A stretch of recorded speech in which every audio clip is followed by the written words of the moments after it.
Assalamualaikum warahmatullahi wabarakatuh. Hai sahabat Alif Al-Abqori semuanya, mudah-mudahan senantiasa dalam lindungan Allah Subhanahu wa Ta'ala. Simak dan tonton video kali ini ya, mudah-mudahan ada manfaat dan hikmah yang bisa diambil dari kisah ini, kisah seorang yang buta, yang ditolong iblis. Dan setelah nonton video ini jangan lupa subscribe, like, share and comment, dan aktifkan lonceng notifikasinya, agar tidak ketinggalan cerita dan kisah-kisah menarik lainnya.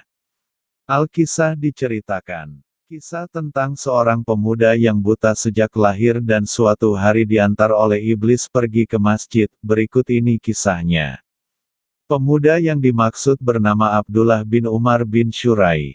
Dia buta sejak lahir dan orang-orang memanggilnya Abdullah bin Umi Maktum. Meskipun dia buta, dia tetap rajin menimba ilmu tentang Islam dan bahkan selalu pergi ke masjid setiap hari untuk salat berjamaah. Suatu hari, Abdullah datang kepada Rasulullah, meminta izin tidak bisa pergi salat berjamaah, karena tidak ada yang menuntunnya ke masjid.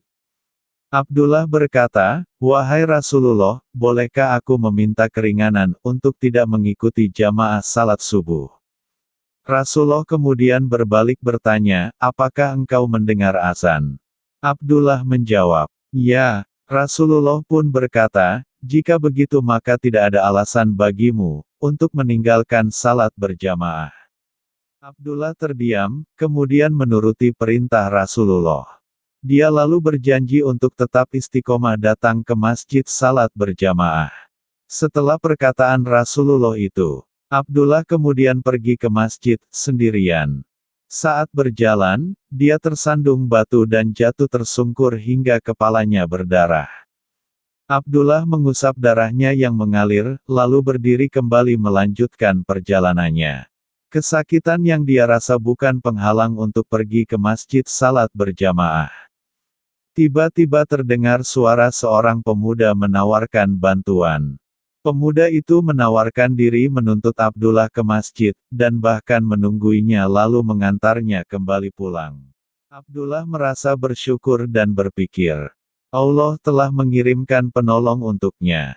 Pemuda itu bukan hanya mengantar Abdullah sekali tetapi setiap hari. Setiap hari pemuda itu menuntun Abdullah ke masjid, dan menungguinya dengan sabar hingga selesai salat lalu menuntunnya pulang ke rumahnya lagi. Abdullah sangat bahagia, ada seseorang yang selalu menuntunnya, dengan ikhlas tanpa meminta imbalan. Anehnya, sosok pemuda itu tidak pernah memberitahu namanya. Abdullah selalu menanyainya tetapi pemuda itu selalu mengelaknya. Hingga suatu hari, Abdullah bersikeras ingin mengetahui nama si pemuda itu.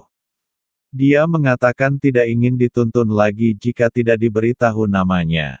Karena sosok pemuda itu masih ingin menuntun Abdullah, maka dia pun memberitahu identitasnya. "Baiklah, aku katakan siapa aku. Sebenarnya aku adalah iblis," sahut sosok pemuda. Abdullah heran dan mengapa iblis menolongnya. Dia berkata, "Bukankah pekerjaan iblis adalah menghalangi kebaikan, tetapi iblis ini malah menuntunnya setiap hari ke masjid salat berjamaah." Iblis itu pun berkata, "Masih ingatkah engkau saat pergi ke masjid, lalu engkau tersandung batu dan berdarah?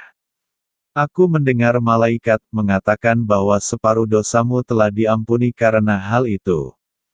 Aku tidak mau engkau terjatuh lagi hingga habislah dosamu diampuni semuanya." Abdullah tercengang, ternyata sosok pemuda yang dikira baik hati adalah iblis yang tidak rela jika dosa-dosanya diampuni semuanya oleh Allah. Demikian kisah kali ini, jangan lupa subscribe, agar channel ini bisa lebih berkembang. Terima kasih. Wassalamualaikum warahmatullahi wabarakatuh.